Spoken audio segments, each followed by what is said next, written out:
ഒരിത്തൊരു ചെറുപ്പക്കാരന്റെ അടുത്ത് വന്ന് പറയാണ്, അച്ചോ നന്നായിട്ട് പ്രാർത്ഥിക്കണം അച്ചോ. എന്തിനാ? എന്റെ ബിസിനസ് ഒന്ന് നന്നാവാനാണ്. ഓ ശരി, ഞാൻ പ്രത്യേകം പ്രാർത്ഥിക്കാം. എന്താ നിന്റെ ബിസിനസ്? അതൊന്നും അച്ഛൻ അറിയണ്ട, അച്ഛൻ പ്രാർത്ഥിച്ചാ മതി. അതല്ലടാ, നിയോഗം വെച്ചിട്ട് പ്രാർത്ഥിക്കാൻ വേണ്ടിയിട്ടാണ്. നീ കാര്യം പറ, എന്താ നിന്റെ നിയോഗം? എന്താ നിന്റെ ബിസിനസ്? ബിസിനസ് അച്ഛൻ പ്രാർത്ഥിച്ച ഭയങ്കര മോശപ്പോ ബിസിനസ്. ആഹാ, ഞാൻ പ്രാർത്ഥിക്കാം. നീ കാര്യം പറ, എന്താ നിന്റെ ബിസിനസ്? അച്ഛൻ പ്രാർത്ഥിച്ചാൽ മതി, ഭയങ്കര മോശച്ച. ഞാൻ നിന്റെ കാര്യം ബിസിനസ് എന്താന്ന് പറയാണ്ട് പ്രാർത്ഥിക്കുന്ന പ്രശ്നമില്ല. അല്ല, എന്റെ ബിസിനസ് അങ്ങനെ ഒരു വലിയ ബിസിനസ്. എന്താ നിന്റെ ബിസിനസ്? മോശനച്ച ബിസിനസ് പറയടാ. എനിക്ക് ഈ ശവപ്പെട്ടി ഉണ്ടാക്കണ ബിസിനസ്സനച്ചാ, അതിപ്പോ വളരെ മോശമാണ്. അപ്പൊ ഞാൻ നിനക്ക് വേണ്ടി പ്രാർത്ഥിക്കണല്ലേ. അപ്പൊ അതാണ് മനുഷ്യൻ. അതായത് ആരെ ശവപ്പെട്ടിലാക്കിയാലും കുഴപ്പമില്ല, എന്റെ ബിസിനസ് നന്നാവണമെന്ന്. സഹോദരങ്ങളെ, ദൈവത്തിന്റെ സന്നദ്ധി ചെന്നാലേ ഇന്നു മുതലേ തരാന്ന് പറയാന്നൊരു തീരുമാനം എടുക്ക്. കൊടുക്കലാണ് പ്രിയമുള്ളവരെ സമ്പത്ത്. നമുക്ക് കിട്ടുന്നത് മുഴുവൻ നമുക്ക് ഭാരമായിട്ട് തീരുള്ളൂ. കൊടുത്തു നോക്കിയേ. കൊച്ചോസേ ചിറ്റലപ്പള്ളിയിൽ നിങ്ങൾ കേട്ടില്ലേ? അദ്ദേഹം 1000 കോടി രൂപയാണ് ഒരു വർഷം 1000-ൽ കൂടുതലായി ഇപ്പോ. പക്ഷെ അദ്ദേഹം സന്തോഷിക്കുന്നത് കോടികൾ സമ്പാദിക്കുന്നതിലല്ല. അദ്ദേഹം വിളിച്ചിട്ടുണ്ട്, ഫാദർ ഞാൻ കൊച്ചോസേ ചിറ്റലപ്പള്ളി. ഞാൻ പറഞ്ഞു, ഓക്കെ, ഏത് ഹോസ്പിറ്റലാണ്, ആരാണ് കിഡ്നി തരുന്നത്? അയ്യോ ഞാൻ കൊച്ചോസേ ചിറ്റലപ്പള്ളി. ഓക്കെ, തന്നെ വീട് എവിടെയാണ്? എനിക്കറിയില്ല. പലരും അച്ഛോ ഞാൻ വീഗാടിന്റെ. എന്താ കാര്യം? അച്ഛൻ കൊടുത്തപോലെ ഞാനൊരു കിഡ്നിയെ കൊടുക്കാം ആർക്കെങ്കിലും. ഇന്ന് ആ മനുഷ്യൻ അനുഭവിക്കുന്ന സന്തോഷം പ്രിയമുള്ളവരെ, കിഡ്നി കൊടുക്കണം എന്നല്ല ഞാൻ പറഞ്ഞതിന്റെ അർത്ഥട്ടാ. അച്ഛൻ പറഞ്ഞ അങ്ങടണ്ടാ പറഞ്ഞേ, ലോഹിക്കണ്ട. ഇല്ല, നിങ്ങൾ ആരും കിഡ്നി കൊടുക്കണ്ട. നിങ്ങൾക്ക് ചട്നി ഇത്തിരി കൊടുത്തൂടെ? ചട്നി അതെങ്കിലും കൊടുക്കുക ആദ്യം, എന്നിട്ട് മതി അവസാനം കിഡ്നിയിലേക്ക്. ഒന്നും കൊടുക്കില്ല എന്നുണ്ടല്ലോ. ഒരു യാത്രയില്, ഒരു ട്രെയിനിലൊരു യാത്ര നടക്കുക, കയ്യിലൊന്നും പോകാൻ പാടില്ല ആർക്കും. യാത്ര പോകുമ്പോ തൊട്ടടുത്തിരിക്കുന്ന ആള് ചോദിച്ചു, തീപ്പെട്ടി ഉണ്ടാ? എന്തിനാ? വലിക്കാനായിട്ട്. പല്ലോ ഞാൻ വലിക്കലിടോ തോന്നുന്നു. അപ്പൊ തൊട്ടടുത്ത് ചോദിച്ചു, തീപ്പെട്ടി? കൊണ്ടുവന്നിട്ടില്ല. അയാൾ ആ കമ്പാർട്ട്മെന്റിൽ നടന്ന എല്ലാവരോടും ചോദിക്കുക, തീപ്പെട്ടി ഉണ്ടോ? തിരിച്ചു വന്നപ്പോ അടുത്തിരിക്കുന്ന ആൾ കിട്ടിയ തീപ്പെട്ടി. എന്തൊരു മനുഷ്യരതൊരു തീപ്പെട്ടി പോലും കൈപിടിക്കാണ്ട് നടക്കണം മനുഷ്യരിട്ടാ. എന്താ ചെയ്യാ? അപ്പൊ എന്റെ തീപ്പെട്ടി തന്നെ എടുക്കാല്ലേ? ഒരു കൊള്ളി പോവാണ്ടിരിക്കാൻ നോക്കിയതാണ്. അതാണ് ബിസിനസ്. പ്രിയമുള്ളവരെ, നമ്മുടെ കയ്യിൽ നിന്ന് പോവാണ്ടിരിക്കാൻ നോക്കണത് ഒന്നല്ല, എത്രമാത്രം നമ്മൾ മറ്റുള്ളവർക്ക് കൊടുക്കും. ആ മനസ്സ്, ആ തുറന്ന മനസ്സുണ്ടല്ലോ, വാരിക്കോരി നിങ്ങളുടെ ജീവിതത്തിലേക്ക് വരും. പണത്തിനെ കുറിച്ചല്ല ഞാൻ പറഞ്ഞത്.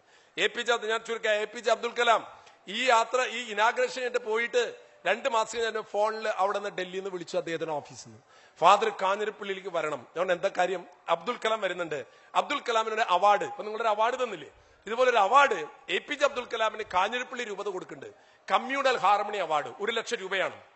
അപ്പോ ഫാദർ വേദിയിൽ വരണം. ഞാൻ ചോദിച്ചു, എന്തിന് ഞാൻ വരണേ?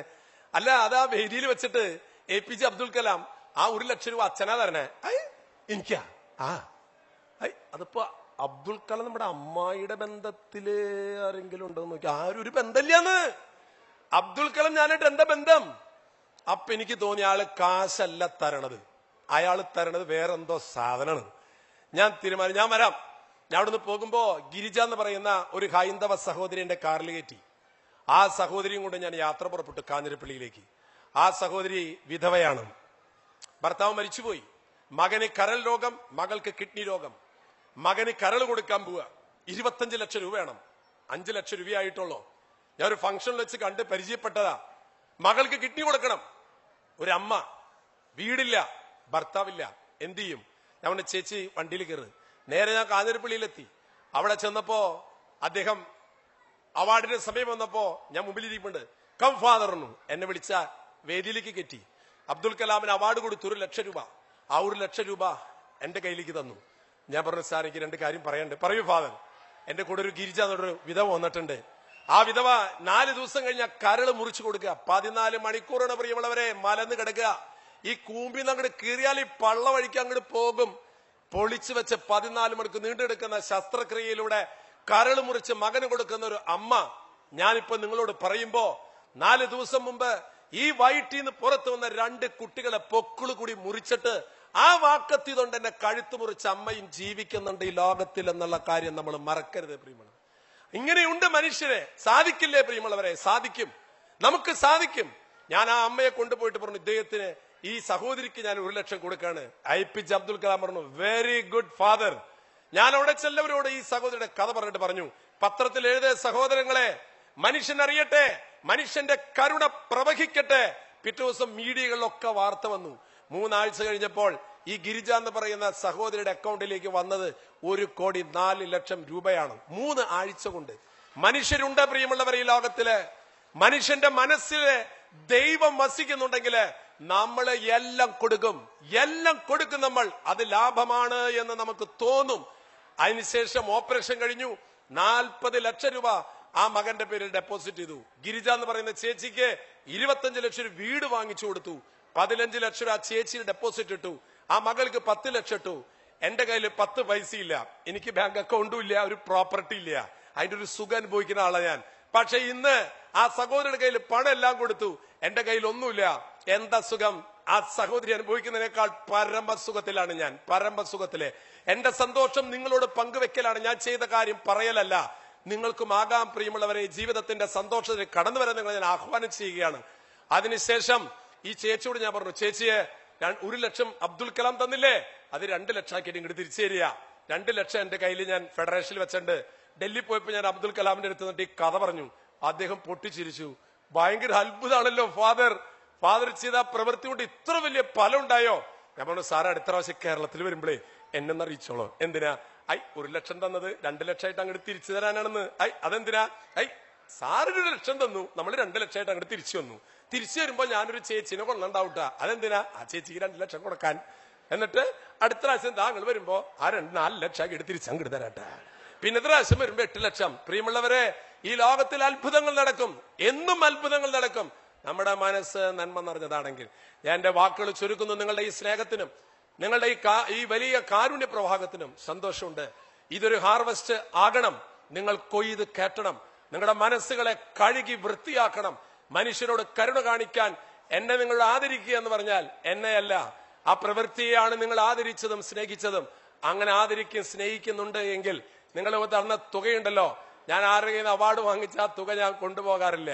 ആ തുക ഇവിടെ അച്ഛന്റെ കയ്യിൽ ഞാൻ ഏൽപ്പിക്കും. ഇവിടെ വന്നുകൂടിയിരിക്കുന്ന എല്ലാവരും കേട്ടല്ലോ, നിങ്ങള് 10 ദറംസ് വെച്ച് അച്ഛന്റെ കയ്യിൽ കൊടുക്കുക, ഈ അക്കൗണ്ടിലേക്ക് കൊടുക്കുക, ഈ തുകയിൽ വെക്കുക.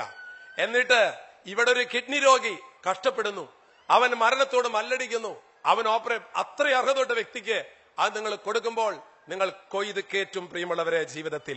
അതുകൊണ്ട് ഈ പൈസ ഞാൻ ഇവിടെ വെക്കുകയാണ്. എന്നെ കേട്ട എല്ലാവരും അച്ഛന്റെ കയ്യിൽ എനിക്ക് അത്രയൊന്നും എനിക്ക് അറിയില്ല.